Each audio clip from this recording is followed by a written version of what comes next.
This is WVUA 23 News at 6. We're glad you're with us tonight. I'm Chelsea Barton. Thanks for joining us. Topping the news tonight, after 60 years, people in Bibb County have an answer to a question that's haunted them for 6 decades. Who is the unknown boy? Let's go back to March 27th, 1961. He was hitchhiking near the Bibb-Shelby County line when he was picked up by a stranger who offered to give him a ride. Not long after that, the two were involved in a wreck. The driver survived. The boy did not. At the time of his death, he had no identification on him.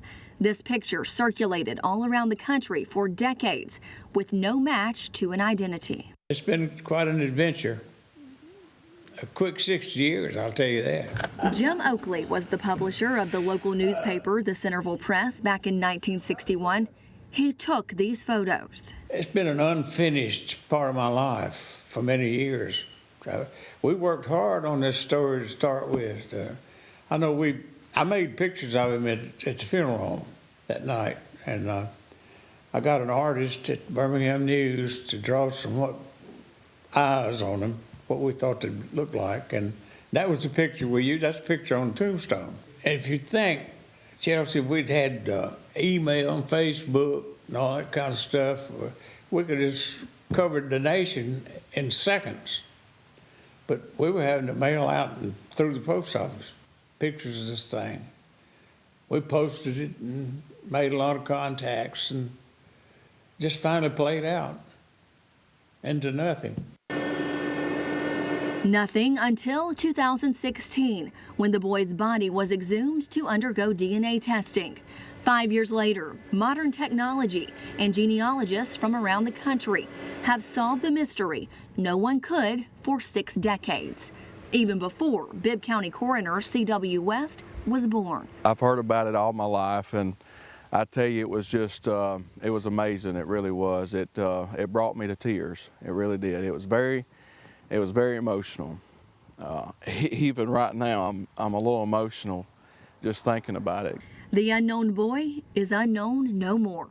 His name is Daniel Paul Armantrout. He was from Miami, Florida, and only 15 years old when he died. Mr. Oakley says he's visited the boy's gravesite dozens and dozens of times over the years, but during today's visit, he did something he's never been able to do. Call the unknown boy by his name. Danny.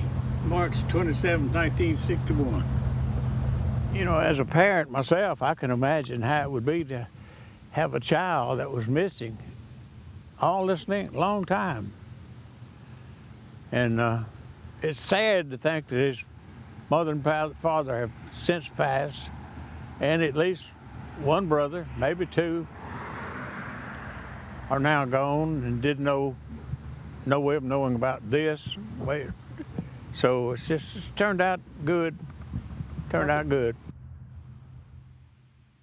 And Mr. Oakley tells us they were able to track down one of Danny Armantrout's brother, who is still alive in Florida, and he plans to come to Centerville for a memorial next month.